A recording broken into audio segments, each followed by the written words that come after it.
अस्सलामुअलैकुम बच्चों। जनाब बाबूभाई सोपारीवाला कन्या प्राथमिक शाला होम लर्निंग, आप लोगों का स्वागत है। कक्षा 7 विषय हिंदी। आज हमारा विषयांक है पुनरावर्तन गद्य 1 से 8। सूचना के अनुसार प्रश्नों के उत्तर लिखिए। बच्चों, सरकार के आदेश अनुसार हम इस सोमवार से परीक्षा देने जा रहे हैं निदान कसौटी की, बराबर, प्रथम सत्र निदान कसौटी के। तो अब मैं आप लोगों को यहाँ पर जो प्रश्न दिए गए हैं उनके अनुसार परीक्षा की तैयारी कराऊंगी। ठीक है।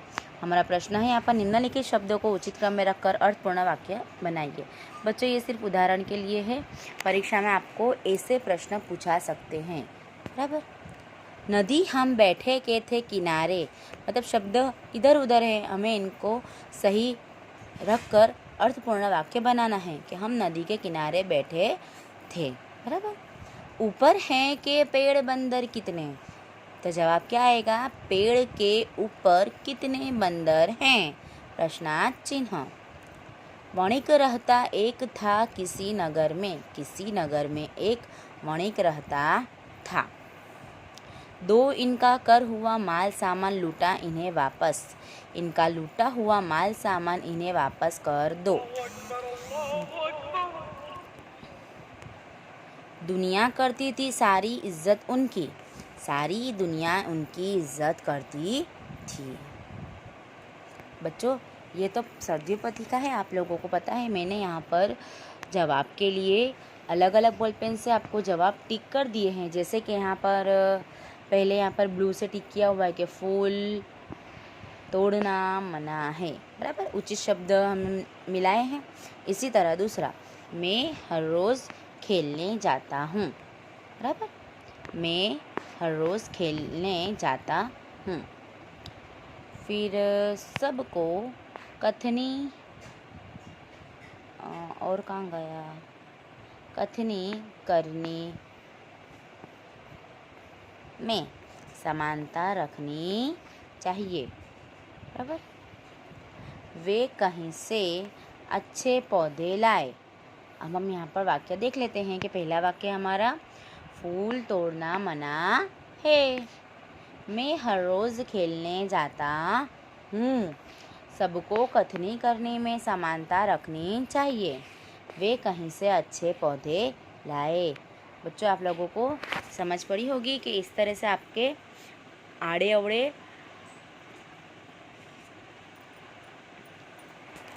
शब्द रखे होंगे, आपको उन्हें सही वाक्य में अर्थपूर्ण वाक्य बनाना है, सही शब्दों को रखकर।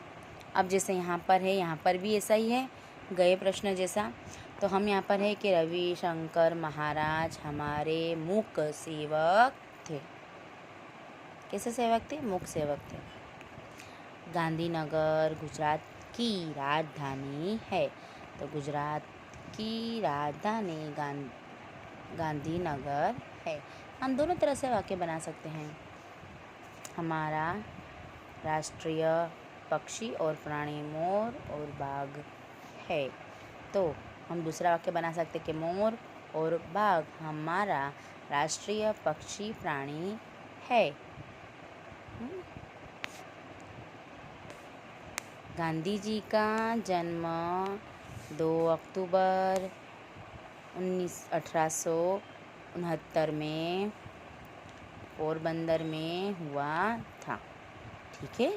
हम वाक्य देखेंगे, रविशंकर महाराज हमारे मूक सेवक थे। गांधीनगर गुजरात की राजधानी है। मोर और बाघ हमारे राष्ट्रीय पक्षी और प्राणी है। गांधी जी का जन्म 2 अक्टूबर 1869 में पोरबंदर में हुआ था। ठीक है बच्चों, आशा है आप लोगों को समझ पड़ी होगी कि आप शब्द आड़े अवड़े मतलब इधर उधर रखे होंगे, आप लोगों को उन्हें सही क्रम में रखकर, उचित क्रम में रखकर अर्थपूर्ण वाक्य बनाना है। हमारा आगे का प्रश्न है कि निम्नलिखित वाक्यों में विराम चिन्हों का प्रयोग कीजिए। अब आप लोगों को पहले विराम चिन्हों की समझूती दे दूं कि ये है प्रश्न सूचक चिन्ह, ये है हमारा पूर्ण विराम, ये है उद्गार चिन्ह, ये है अल्प विराम और ये दोनों है अवतरण चिन्ह। ये है योजक चिन्ह।